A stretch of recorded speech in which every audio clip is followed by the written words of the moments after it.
Hello students, स्वागत है आपका आपके अपने यूट्यूब चैनल प्रमोद सर रायसेनगर पर। स्टूडेंट्स, आज हम आपकी जो बुक है उसमें फोर्थ चैप्टर जो है जो प्रश्नावली 4 है उसमें दो चरों वाले रैखिक समीकरण का जो पार्ट है वो लेकर आए हैं बच्चों। इसमें से कुछ पार्ट परीक्षा में से सिलेबस में से हटा दिया गया है, तो आपके सिलेबस में केवल 4.1 ये ध्यान रखना सिलेबस में, ठीक है। 4.1 और मोस्ट इम्पोर्टेंट है पेपर में अच्छे नंबर तक पहुंचने के लिए, या आपने सिंपल सी बात कहें कि 5 मार्क्स की तरफ बात करें तो सबसे इम्पोर्टेंट चैप्टर यही है, ठीक है। इसमें अपने ग्राफ बनाना सीखेंगे।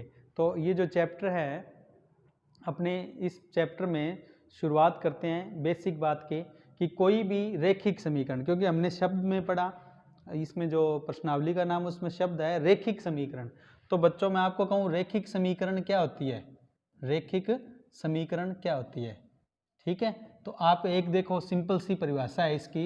रैखिक समीकरण वह समीकरण होती हैं जिसको अगर ग्राफ पर अंकित करें, देखो ग्राफ इस तरह से अपने बनाते हैं, ग्राफ पर अंकित करने पर जिससे क्या प्राप्त हो, एक सरल रेखा प्राप्त हो, उसे क्या बोलते हैं, रैखिक समीकरण। तो वह समीकरण जिसे ग्राफ पर अंकित करने से एक सरल रेखा प्राप्त हो उसे रैखिक समीकरण कहते हैं। अब मैं आपको कहूँ रैखिक समीकरण बिना ग्राफ पर बनाए जल्दी से कैसे पता लगाएं कि रैखिक समीकरण है या नहीं। तो रैखिक समीकरण में क्या होगा, ये जैसे x और y, ठीक है, ये जो अपने इनको बोलते हैं चर पद, ठीक है। जो ये चर पद हैं, वेरिएबल्स हैं, इनकी पावर 1 होती है। पावर क्या होती है, 1। तो ये देखो ये क्या है, रैखिक समीकरण है। x और y पर पावर कितनी है, 1 है। तो मैं आपको कहूँ रैखिक समीकरण क्या है, तो 5x प्लस 3y बराबर 6। तो देखो यहाँ पर x की पावर क्या है, 1, यहाँ भी क्या है, 1। तो ये क्या है, रैखिक समीकरण है, ठीक है। अगर मैं आपको कह दूँ 5x² प्लस 3y बराबर 4। अब इसमें देखो यहाँ x के ऊपर पावर कितनी आ गई, 2 आ गई।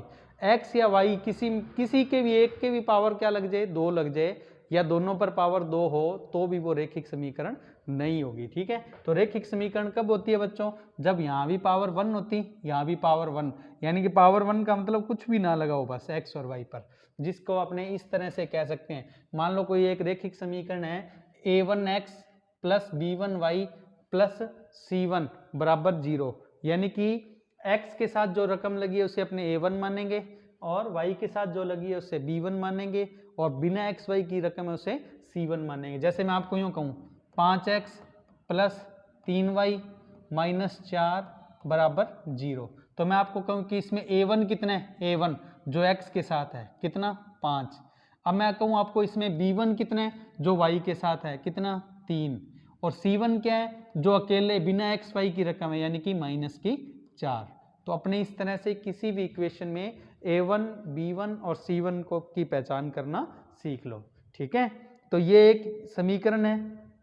ऐसे ही मैं आपको कहूँ एक समीकरण और ले लेते हैं अपने, उसमें a2x, b2x और c2 लिखा है हमने, ठीक है, बराबर क्या है, 0। तो ये पहली समीकरण और ये दूसरी समीकरण। अब मैं आपको कहूँ दोनों समीकरण को कंपैरिजन करें, यानी कि इसकी लाइन रेखा बनाएंगे अपने और इसकी रेखा जो बनाएंगे, जो लाइन बनेगी वो लाइन कैसी होंगी, समांतर होंगी, प्रतिच्छेदी होंगी या संपाती होंगी, इस तरह से, ठीक है। तो अगर मैं आपको कहूँ कि ये बिना ग्राफ पर बनाए कैसे पता लग सकते हैं, या आपको यूँ 1 नंबर में सवाल आ सकते हैं, दी गई समीकरण है, कोई समीकरण दे के और आपको पूछ ले इनकी जो रेखाएं बनेंगी उन रेखाओं की प्रकृति बताओ, या जो हल निकलेंगे उन हल का जो हल है उनकी प्रकृति बताओ, रेखाएं कैसी होंगी और हल कैसे होंगे, इसके बारे में। तो अपने क्या करते हैं, सिंपल सा तरीका है, अपने x के साथ वाली रकम को a1, ठीक है, b1 y वाली साथ में रकम, और दूसरी समीकरण में x के साथ वाली को a2 और y के साथ वाली को b2 मानेंगे, ठीक है, दूसरी समीकरण में। अब अपने क्या करते हैं, a1 बटा a2 निकालते हैं, a1 बटा a2। मैं अभी आपको एक एग्जांपल बताऊंगा, इसके बाद एक बार थोड़ा आप समझ लें। a1 बटा a2 निकालें और b1 बटा b2 निकालें, अगर वो बराबर नहीं है, ये देखो इस निशान का मतलब होता है बराबर और इसका मतलब होता है बराबर नहीं। अगर a1 बटा a2 और b1 बटा b2 बराबर नहीं हो, यानी कि अलग अलग हो, अगर बराबर नहीं हो, अलग अलग हो, तो रेखाओं की प्रकृति कैसी होगी, प्रतिच्छेदी, यानी कि दोनों रेखाएं एक दूसरे को यूं काटती हुई होंगी। तो आप याद रखना, यदि a1 बटा a2 और b1 बटा b2 बराबर नहीं हो तो क्या होगा, प्रतिच्छेदी रेखाएं। दोनों रेखाएं कैसी होंगी, प्रतिच्छेदी। और जो बीजीय उनके हल होंगे, हल कैसे होंगे उनके, हल अपने बात करें तो अद्वितीय हल होंगे। अद्वितीय हल का मतलब उनका कोई एक ही फिक्स आंसर आएगा, x की भी कोई एक वैल्यू होगी और y की भी कोई एक वैल्यू होगी, ठीक है। तो उसको अपने बोलते हैं अद्वितीय हल। तो ध्यान रखना बच्चों, सबसे पहले कोई भी समीकरण मिल जाए और उसमें रेखाओं की प्रकृति या जो हल है वो किस प्रकार के होंगे या हल की प्रकृति पूछी हो तो अपने क्या करते हैं, पहले a1 बटा a2 और b1 बटा b2 निकालेंगे। अगर वो बराबर नहीं है तो फिर पहली कंडीशन है, अगर बराबर नहीं है तो फर्स्ट कंडीशन, इसको अपने फर्स्ट कंडीशन बोल देते हैं, ठीक है।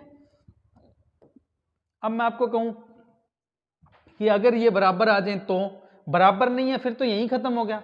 अगर मैं कह दूं बराबर आ जाए तो क्या करेंगे, फिर अपने c1 बटा c2 यानी कि इनको भी निकालेंगे। तो देखो अपने क्या करते हैं, फिर अपने a1 बटा a2 और b1 बटा b2 निकाला हमने और ये क्या आ गया, बराबर।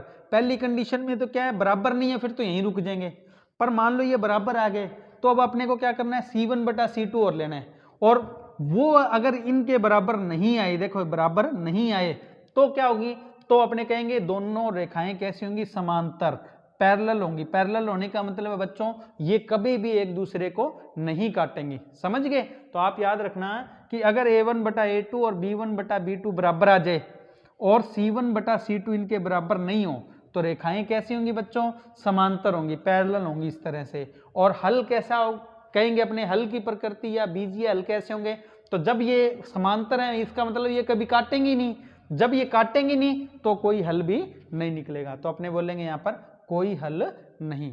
तो बच्चों याद रखना, हमने क्या करना है, a1 बटा a2 निकालना है और b1 बटा b2 निकालना है। अगर बराबर नहीं है तो ये कंडीशन, और अगर ये बराबर है तो फिर c1 बटा c2 भी निकालेंगे, और वो बराबर ना आए तो समांतर रेखाएं आएंगी और कोई हल नहीं होगा। ये दूसरी कंडीशन होगी बच्चों।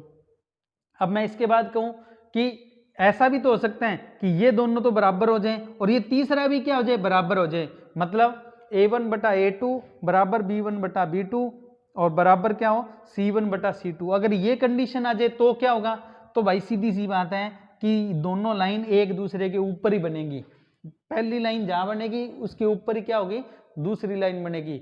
इसको बोलते हैं संपाती रेखाएं। क्या बोलते हैं, संपाती का मतलब एक साथ गमन करने वाली, एक के ऊपर ही दूसरी, जहां पहली है उसके ऊपर ही क्या होगी, दूसरी, तो वो संपाती रेखाएं बनेंगी। और संपाती रेखाओं का मतलब है ये हर एक जगह एक दूसरे को काट रही हैं, इसका मतलब ये अनंत बिंदुओं पर एक दूसरे को काट रही हैं। तो अनंत बिंदुओं पर काट रही हैं इसलिए इसके अनेक या अनंत हल होंगे। तो अनेक या अनंत हल, तो बच्चों आप इस तरह से इसे याद रख सकते हैं, ठीक है। तो याद रखना कि कोई भी दो समीकरण मिल जाए तो सबसे पहले अपने a1 बटा a2 चेक करना है और b1 बटा b2 चेक करना है। अगर ये बराबर नहीं है तो फर्स्ट कंडीशन, अगर ये बराबर है तो फिर c1 बटा c2 भी निकालना, और c1 बटा c2 इनके बराबर नहीं है तो ये कंडीशन हो जाएगी, और अगर ये भी इनके बराबर है तो फिर अनंत हल यानी कि अनेक हल हो जाएंगे, ठीक है। तो अपने क्या करते हैं, ये जो मैंने आपको सिखाया है इस पर एक एग्जाम्पल लेते हैं। अभी देखो ये आपके सामने एक एग्जाम्पल है, उदाहरण है, देखो ये आपकी बुक में भी है बच्चों, ठीक है। देखो क्या दिया है इसमें, फर्स्ट आपको कोई समीकरण दी, देखो 2x प्लस 3y बराबर 13, 5x माइनस 2y बराबर 4। ये आपकी बुक में भी है बच्चों, ध्यान रखना, अपनी बुक के अंदर भी है ये सवाल, ठीक है। अब मैं आपको कहूँ बताओ इसमें a1 कितना है, तो ये देखो ये वैल्यू क्या है, a1, ठीक है, ये क्या है b1 और ये क्या है c1। आप इसको इधर लाकर भी लिख सकते हो, नहीं तो सीधा भी लिख सकते हो। तो मैं आपको पूछूं a1 कितने हैं, तो 2, a1 कितने हैं 2, b1 कितने हैं 3, c1 कितने हैं 13। अब मैं कहूँ ये क्या है, ये a2 है, ये b2 है और ये क्या है c2। तो मैं आपको कहूँ बताओ a2 कितने है, तो आप कहोगे सर 5 है, ठीक है। मैं आपको कहूँ a1 कितना है, तो 2 है। तो मैं आपको ये पूछूं बताओ a1 बटा a2 कितना है, देखो अपने को पहले क्या निकालना है, a1 बटा a2, फिर क्या निकालना है b1 बटा b2, फिर जरूरत पड़ी तो c1 बटा c2। तो मैं आपको कहूँ बताओ a1 बटा a2 कितना आएगा, तो आप कहोगे सर 2 बटे में 5। ये देखो ये कितने हैं 2 और ये कितने हैं 5, ठीक है। आपकी बुक के अंदर भी है, आप वहां से भी देख सकते हो। तो a1 बटा a2 कितना आ रहा है हमारे पास, 2 बटे 5, ठीक है, ये 2 बटे 5 आ गया हमारे पास। अच्छा, फिर मैं कहूँ b1 बटा b2 निकालो, तो b1 बटा b2 कितना आएगा, ये है 3 और बटे में ये 2, लेकिन किसका, माइनस का। तो अपने क्या लिखेंगे, 3 बटे में माइनस का 2। आप सबसे पहले ये देखो बच्चों, ये दोनों बराबर हैं क्या, ये a1 बटा a2 और ये b1 बटा b2 आपस में बराबर नहीं है। तो ये देखो यहाँ लिखा हुआ है a1 बटा a2 बराबर नहीं है b1 बटा b2। तो अपने क्या बताएंगे, यहाँ पर कौन सी कंडीशन बन गई, फर्स्ट कंडीशन, जिसमें a1 बटा a2 और b1 बटा b2 आपस में बराबर नहीं है। अगर ये बराबर नहीं है तो मैंने क्या बताया था बच्चों, इसका मतलब ये है कि दोनों रेखाएं एक दूसरे को किसी एक बिंदु पर प्रतिच्छेद करेंगी, यानी कि काटेंगे। तो अपने क्या बताएंगे कि यहाँ रेखाएं कैसी होंगी बच्चों, प्रतिच्छेदी रेखाएं। क्या होंगी, प्रतिच्छेदी रेखाएं। और इनके हल कैसे होंगे, अद्वितीय हल। अद्वितीय हल का मतलब क्या बच्चों, कि वो कहीं ना कहीं काटेंगे, वहां से x की भी कोई एक ही वैल्यू आएगी और y की भी कोई एक ही वैल्यू आएगी। तो ये हमारे पास क्या हुआ बच्चों, फर्स्ट कंडीशन का सवाल हो गया। अब मैं आपको बताता हूं, अगर अपने पास ये दूसरी कंडीशन आ जाए आगे की, तो क्या होगा, देखो ये वाली कंडीशन की बात कर रहा हूं मैं, ठीक है। अच्छा, अब मैं आपको कहूं ये क्या है, 2x प्लस 4y बराबर 10, 3x प्लस 6y बराबर 12। अब मैं आपको कहूं यहाँ a1 कितना है, तो ये रहा कितना, 2। तो ये देखो a1 की जगह 2 रखा, b1 कितना है 3, सॉरी a2 कितना है 3, तो a2 की जगह क्या रखा बच्चों, 3। तो a1 बटा a2 बराबर क्या है बच्चों, 2 बटा 3। अच्छा, b1 बटा b2 निकालो, 4, b1 कितना है 4 और b2 कितना है 6। तो हमने क्या लिखा बच्चों, 4 बटे 6। अगर अपने इसे काटते हैं, देखो ये 2 से कट जाएगा, 2 से इसे काटेंगे तो ये आएगा 2 और ये आएगा 3। तो 2 दूनी 4, 2 तिये 6। तो ये कितना आया, 2 बटे 3। तो ये देखो ये भी 2 बटे 3 आया और ये वाला भी क्या आया, 2 बटे 3। इसका मतलब a1 बटा a2 और b1 बटा b2 आपस में क्या है, बराबर हैं। अगर a1 बटा a2 और b1 बटा b2 बराबर हैं, तो फिर हमें क्या चेक करना है, अब c1 बटा c2 चेक करना है। अब आप चेक करो, c1 कितना है हमारे पास 10 और c2 कितना है 12। तो हमने क्या लिखा यहाँ पर 10 बटे 12। इन दोनों को अगर आप 2 से काटो तो ये क्या आएगा बच्चों, ये आएगा 5 बटे में 6। अब खुद देखो, a1 बटा a2 2 बटा 3, b1 बटा b2 2 बटा 3, ये तो बराबर हैं, लेकिन ये 5 बटे 6 है जो c1 बटा c2, ये इनके बराबर नहीं है। तो बच्चों यहाँ क्या कंडीशन बनी, देखो a1 बटा a2 और b1 बटा b2 ये तो बराबर हैं, लेकिन c1 बटा c2 ये इनके बराबर नहीं है। तो अब आपको मैं कहूँ, बताओ कैसी रेखाएं होंगी इस कंडीशन, ये सेकंड कंडीशन थी, तो इसमें दोनों रेखाएं कैसी बनती हैं, पैरेलल यानी कि समांतर।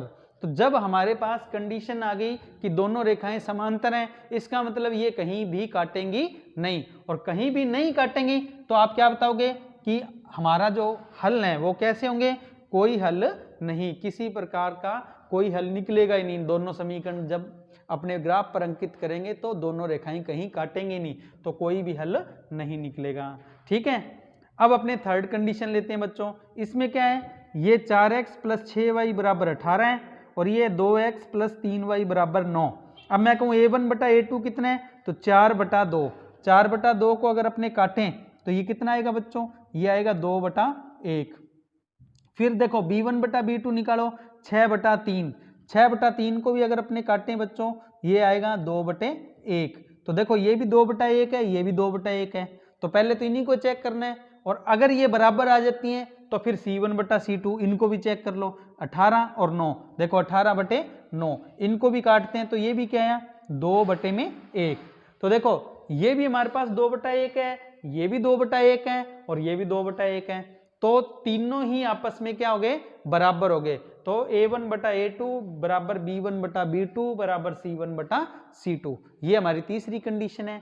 ऐसी कंडीशन में मैंने क्या बताया था, एक रेखा के ऊपर ही क्या बनती है, दूसरी रेखा बनती है। इनको अपने क्या बोलते हैं, संपाती रेखाएं। संपाती रेखा का क्या मतलब है बच्चों, हल कैसे होंगे, अनेक और अनंत भी कह सकते हैं, अनेक या अनंत हल, ठीक है। तो बच्चों आपको मैंने ये एग्जाम्पल से सिखा दिया, जो आपको अपनी बुक में भी मिल जाएगा, ठीक है। अब अपने इसके बाद बच्चों, अब इससे रिलेटेड ऐसे सवाल जिसमें हमें समीकरण दी हो और समीकरण को ग्राफ पर अंकित करके और हल निकालना हो, वो लेते हैं, ठीक है।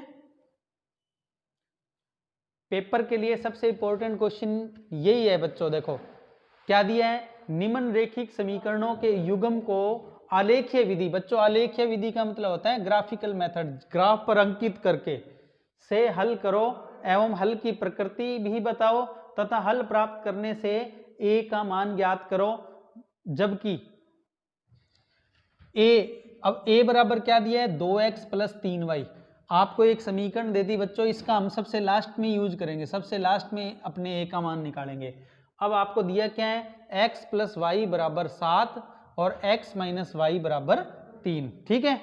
अब बच्चों बिल्कुल सिंपल सी बात है, हम क्या करते हैं, पहले एक समीकरण लेते हैं। मैं आपको इस एक समीकरण को हल करके बताता हूं। पहले सबसे पहले अपने क्या करते हैं, लेते हैं x प्लस वाई बराबर 7। बिल्कुल सिंपल से तरीके से सीखना, ज्यादा से ज्यादा प्रैक्टिस करना, क्योंकि मोस्ट इंपोर्टेंट क्वेश्चन है पेपर के लिए। ठीक है। तो देखो x प्लस वाई बराबर कितने, 7 है। अब मैं आपको कहूं कि या तो इसे x के बराबर बना लो समीकरण को, या y बराबर, अपने इन दोनों में से एक को स्वतंत्र चर और एक को आश्रित चर बनाएंगे। स्वतंत्र का मतलब है जो इधर रहेगा, मतलब जो इस साइड में आएगा समीकरण में, जो इस साइड होगा वो क्या होगा, स्वतंत्र चर। उसमें क्या होगा, अपने फ्रीली उसका कोई भी मान रख सकते हैं। उसका जो मान रखेंगे उससे, जैसे अपने y इधर ले आएंगे, तो जैसे y को इधर लाएंगे तो x का मान किस पर डिपेंड हो जाएगा, y पर। तो x क्या हो जाएगा यहाँ, आश्रित। तो अपने क्या करते हैं, y को इधर ले आते हैं। अब देखो ये प्लस y है ना, तो इधर जाकर क्या होगा, माइनस y। तो x बराबर क्या बनेगा बच्चों, 7 माइनस वाई। तो अपनों ने देखो ये बनाया x बराबर 7 माइनस वाई। इसको मैंने क्या किया, यहां पर एक बॉक्स में बंद कर लिया। अब सीधी सी बात है, ये स्वतंत्र चर है, इसका तो अपनी मर्जी से अपने मान रखेंगे, और ये आश्रित चर है, इसका मान इससे निकल कर आएगा। तो अपने क्या करते हैं, यहां पर x का कोई मान रखेंगे, उससे y का कोई मान रखेंगे, उससे x का मान निकल कर आएगा। अपनी मर्जी से 1 2 3 4 5 जो मर्जी रखो। ठीक है। अपने क्या करते हैं, सबसे पहले इसमें जो मान रखेंगे उसके लिए एक सारणी बना लेते हैं। या साइड में हम y का कोई मान रखेंगे, उससे x का मान निकल कर आएगा। तो मैं आपको कहूं, यहां सबसे पहले अपने रखते हैं y बराबर 1। तो देखो यहां लिखा मैंने y बराबर 1 रखने पर, अब इस समीकरण में अपने क्या करो, y बराबर 1 रख दो। अब खुद देखो यहां पर 1 रखेंगे तो क्या आएगा, x बराबर 7 माइनस 1, और 7 में से 1 घटाते कितना आएगा बच्चों, 6। तो देखो यहां करके बता देता हूं, x बराबर 7 माइनस 1 यानी कि बराबर कितना है बच्चों, 6। तो आप यहां पर कहेंगे कि जब y 1 लेते हो, y क्या लेते हो, 1, तब x का मान क्या आता है, 6 आता है। तो वो अपने यहां पर रख लेते हैं। ठीक है। कैसे, y का मान हमने क्या रखा था अभी, 1, तो x का मान कितना आया था, 6 आया था। ये देखो ये रहा। ठीक है। ये 1 रखा तब ये 6 आया। ठीक है। अब अपने क्या करते हैं, एक मान और रख लेते हैं कोई भी।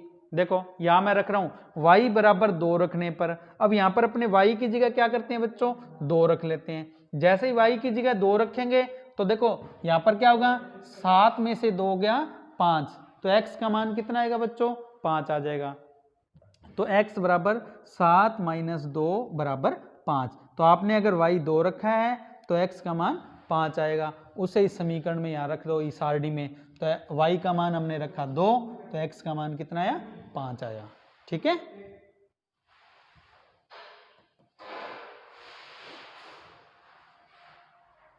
अब अपने क्या करते हैं बच्चों, ये जो दूसरी वाली समीकरण है ना, अब इसको लेते हैं, इसी तरीके से उसके भी हल अपने निकालते हैं। देखो अब अपने किसकी बात कर रहे हैं, इसकी, वो मैंने एक बार इरेज कर दिया। ठीक है। वो बाद में लास्ट में मैं वैल्यू ले लूंगा। तो x माइनस वाई बराबर 3, इसको लिया। अब इसको इधर ले जाओ, x बराबर क्या होगा, ये माइनस वाई इधर जाकर हो जाएगा प्लस वाई। तो x बराबर क्या आएगा बच्चों, 3 प्लस वाई। अब यहाँ पर y का मान रखना है, 1 रखो 2 रखो कुछ भी रखो, और जो भी मान अपने रखेंगे वो यहाँ पर सारणी बना लेते हैं, उस सारणी में रख देंगे। ठीक है।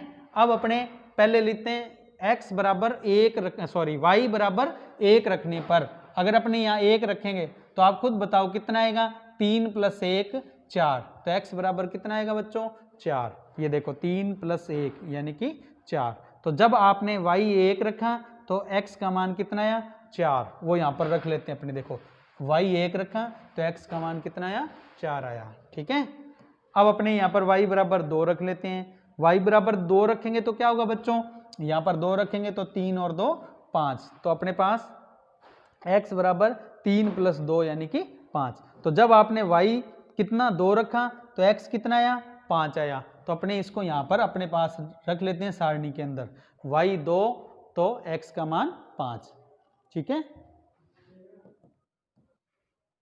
अब ये जो दोनों हमने ये सारणियां बनाई ना पिछले, यानी कि इस समीकरण के लिए और इस समीकरण के लिए जो ये सारणी बनाई है, इनको मैं ग्राफ पर अंकित करना बता रहा हूं बच्चों। ठीक है, ध्यान से समझना, इंपॉर्टेंट पार्ट है ये।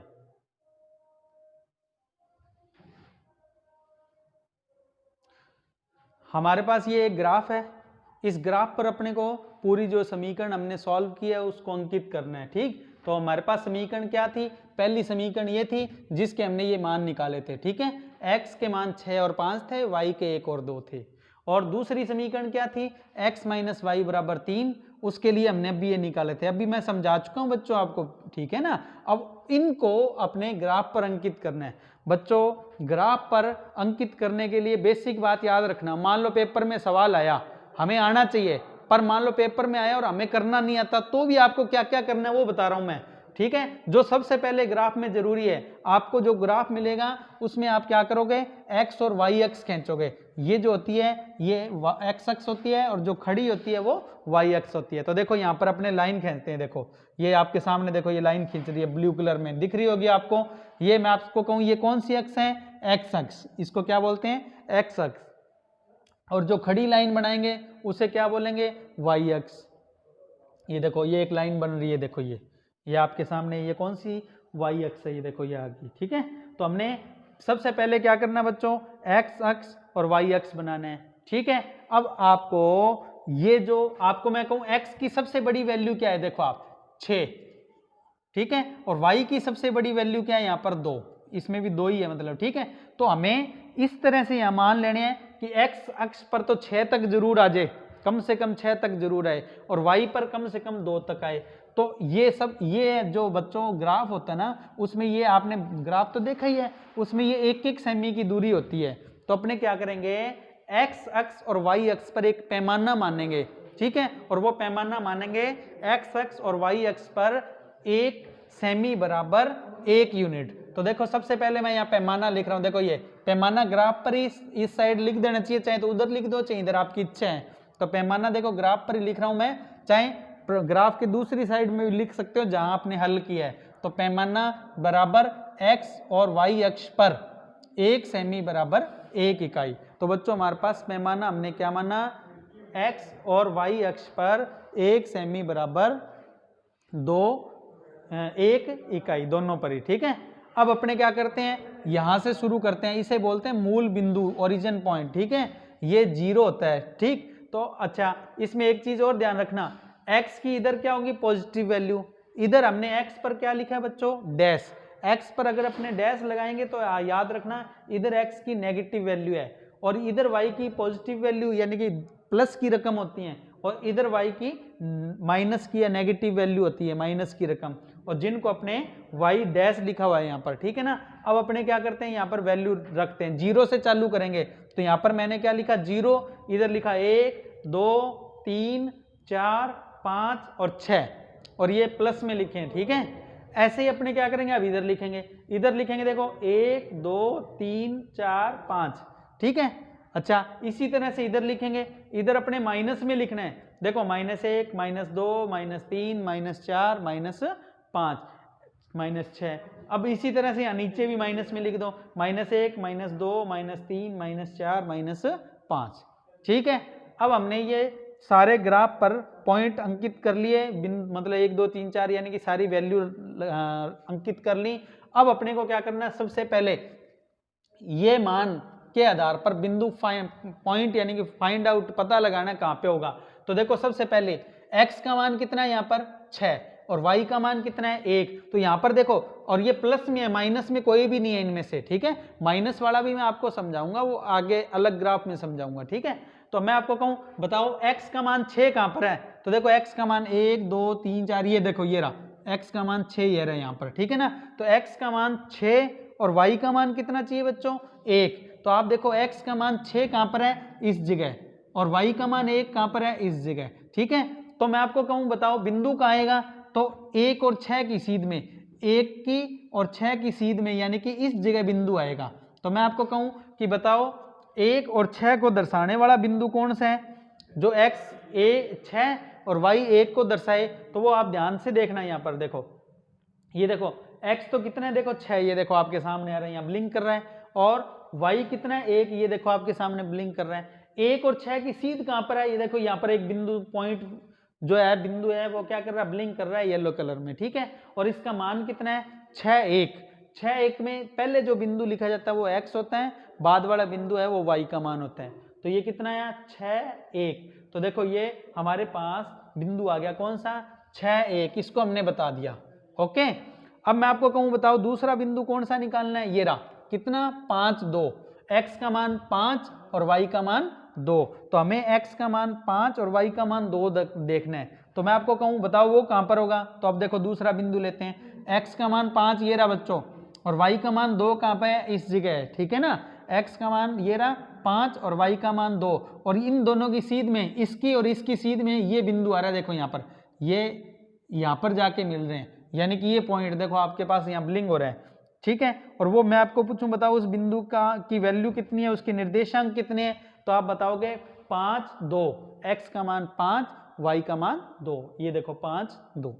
ठीक है, अब अपने को क्या करना है बच्चों, अपने को इन दोनों को यूं मिलाना है, किससे, एक सरल रेखा से मिलाना है। ठीक है, अब अपने क्या करेंगे, इसको सरल रेखा से मिला लेंगे। सरल रेखा अपने मिलाएंगे, देखो सरल रेखा से मिलाकर और क्या करना है वो भी बता देता हूं। सबसे पहले देखो ये सरल रेखा मिला दी हमने, सरल रेखा मतलब एक स्ट्रेट लाइन, स्केल से यूं मिला देंगे इन दोनों को।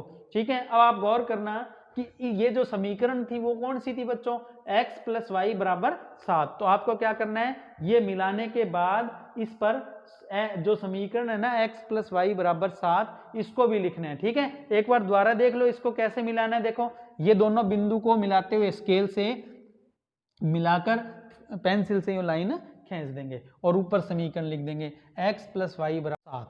ठीक है, अब अपने इनको अंकित कर देते हैं। अगर मैं आपको कहूँ बताऊं यहाँ पर x और y का मान कितना कितना है हमारे पास, तो आप देखो हमारे पास मान कितना कितना है, x का मान कितना है बच्चों हमारे पास, यहाँ पर x का मान हमारे पास आया 4 और y का मान कितना है 1। तो आप चेक करो यहाँ पर 4 और 1 किसके अंदर है, 4 और 1 हमारे पास किस कहाँ पर आएगा, तो सीधी सी बात है, देखो x का मान 4 ये रहा और y का मान 1 ये रहा। तो यहाँ पर बिंदु कौन सा होगा, वो ये रहा 4 और 1। ठीक है, 4 और 1, 4 और 1 कहां पर है, इस जगह। अब अपने क्या करेंगे, 4 और 1 का ये बिंदु है, ये तो हमें पता लग गया। अब अगला जो बिंदु है वो कौन सा होगा, अगला बिंदु होगा 5 और 2। अब अपने को पता लगाना है 5 और 2 कहां पर है, देखो 5 और 2। ठीक है, ये रहा 5, ये रहा 2, 5 और 2 कहां पर है, इसी जगह जहां पर पहले भी आ चुके हैं। 5 और 2 का ये बिंदु है। अब अपने क्या करेंगे, इस दोनों बिंदुओं को यूं सीधी एक सरल रेखा से मिला देंगे। ठीक है, देखो स्केल से कैसे मिलाएंगे, देखो यहाँ पर एक लाइन खींच ले हमने, ये देखो ये लाइन मिला दी, देखो ये आप देख रहे होंगे ये एक लाइन मिल रही है। ठीक है, और साथ में उसके ऊपर समीकरण भी लिख देंगे। क्या समीकरण थी, x - y = 3। ठीक है, एक बार दोबारा देख लो,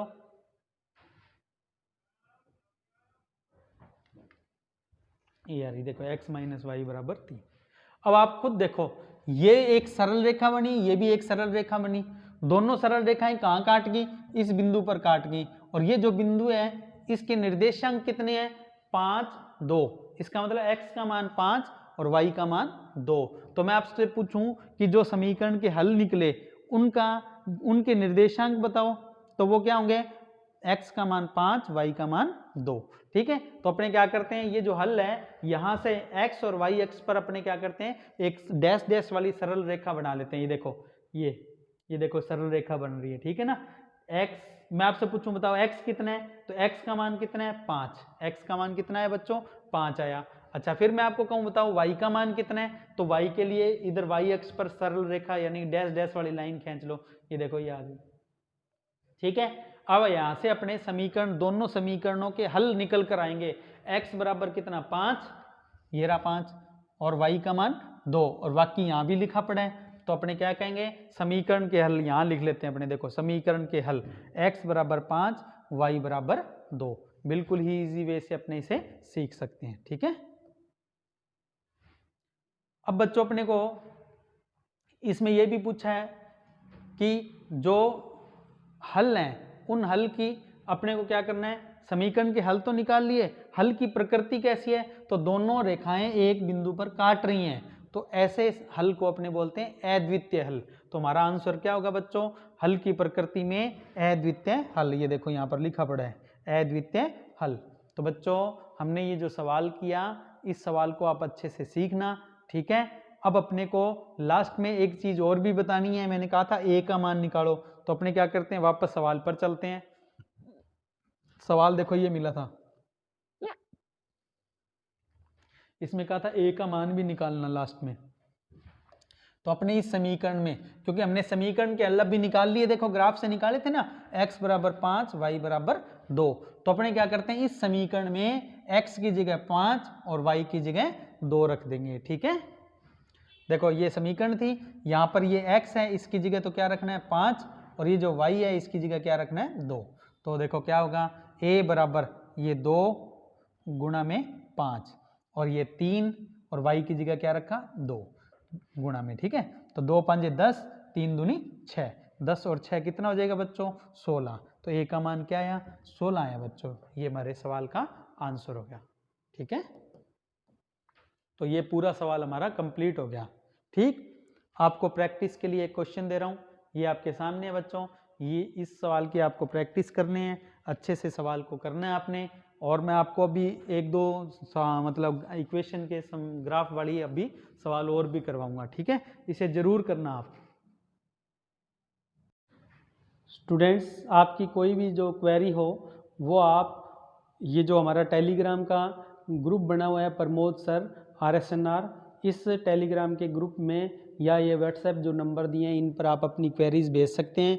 और ये जो क्वेरीज हैं इनका सॉल्यूशन जो है स्टूडेंट्स आपस में ही दूर कर देते हैं। फिर भी जिस सवाल का आंसर नहीं मिलता है वो आप हमसे पूछ पाएंगे। तो इस टेलीग्राम का जो ग्रुप है इसमें आप जुड़ जाइए। ठीक है, इसके अलावा कुछ सोशल प्लेटफॉर्म और हैं, ठीक है, जिन पर आप हमसे संपर्क कर सकते हैं। जो इसमें तीसरे नंबर पर है प्रमोद सर रायसनगर, ये टेलीग्राम का चैनल का लिंक है। टेलीग्राम का जो चैनल है आप उसमें अगर जुड़ते हैं तो आपको पिछली सभी वीडियोस की जो लिंक हैं प्लस उनकी PDF जो नोट्स हैं वो आपको मिल जाएंगे। ठीक है स्टूडेंट्स, आप इन सोशल प्लेटफॉर्म पर ज़रूर जुड़िएगा और ज़्यादा से ज़्यादा स्टूडेंट्स तक अपना जो ये YouTube चैनल है इसका प्रचार करिएगा, क्योंकि बिल्कुल फ्री ऑनलाइन क्लास हैं। और आज की जो क्लास है उसको यहीं अपने समाप्त करेंगे। जय हिंद, जय भारत, थैंक यू बच्चों, प्रैक्टिस कीजिएगा। आप मिलते हैं आपसे अगली वीडियो में।